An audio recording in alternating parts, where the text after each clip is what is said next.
from the rat race, Rich Dads. How to become a rich kid by following Rich Dad's advice.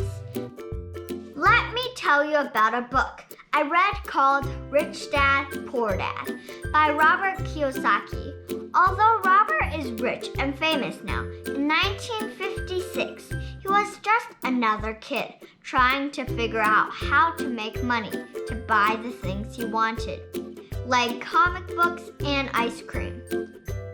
Dad, can you tell me how to get rich? Why do you want to get rich, son?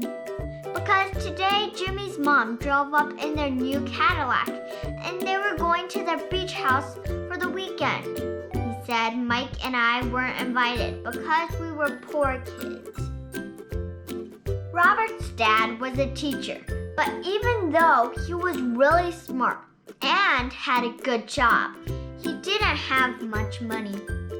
Well, son, if you want to be rich, you have to learn to make money. But how do I make money? Well, use your head, son. Which really meant that's all I'm going to tell you.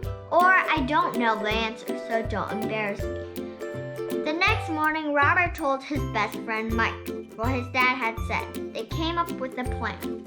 So that Saturday morning, Mike became his first business partner. Mike had gotten an inspiration from a book he had read, so they started a business.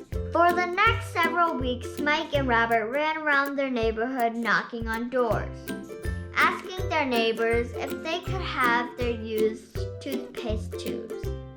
Some asked what they were doing, but Robert and Mike just said, "We can't tell you. It's a business secret." When they had enough tubes, they started production. The assembly line was created in Robert's driveway. Robert's dad and a friend of his showed up to find the production in full swing. See, back in 1956, toothpaste didn't come in plastic tubes. It came in lead tubes. Melting the lead tubes was the key to Robert and Mike's idea of how to make them rich. Careful.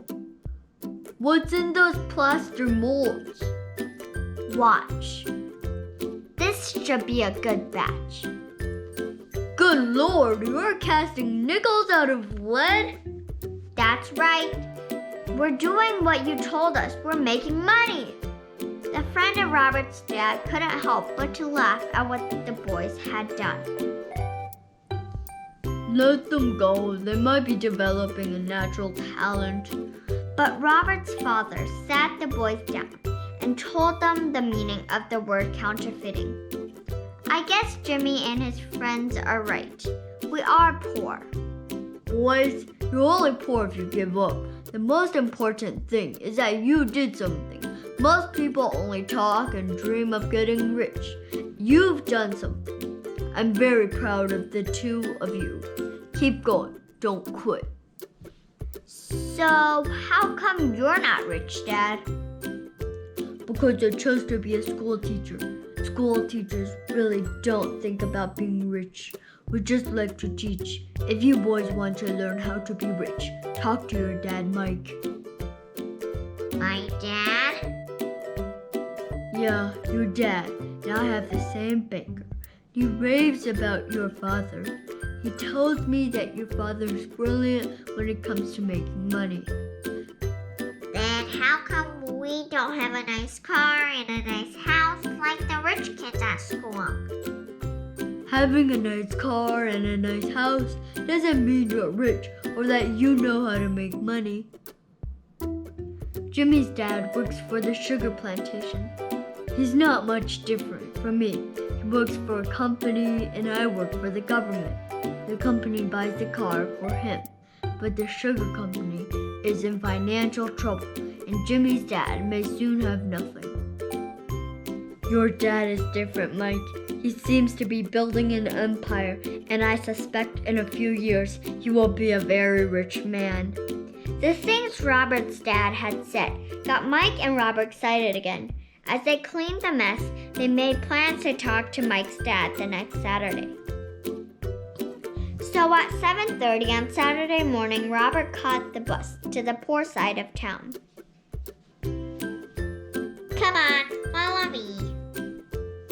Who are those people? Oh, they work for my dad. The older man runs the warehouses, and the women are the managers of the restaurants. And you saw the construction supervisor who's working on a road project about 50 miles from here. Does this go on all the time? Not always, but a lot. So what exactly did you say to your dad? I asked him if he would teach us how to make money.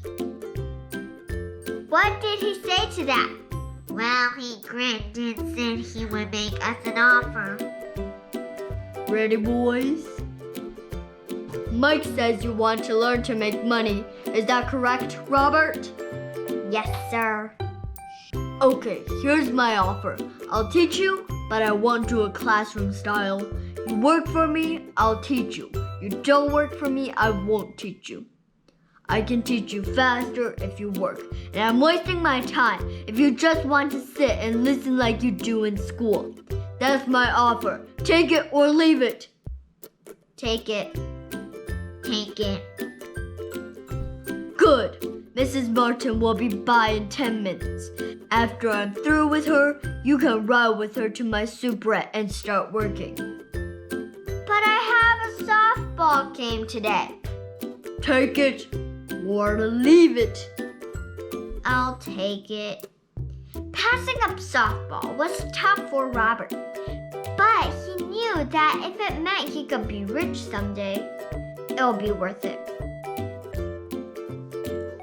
The next Saturday morning, Mike and Robert were working for Mrs. Martin. She was a nice woman and said that Mike and Robert reminded her of her two sons who had grown up.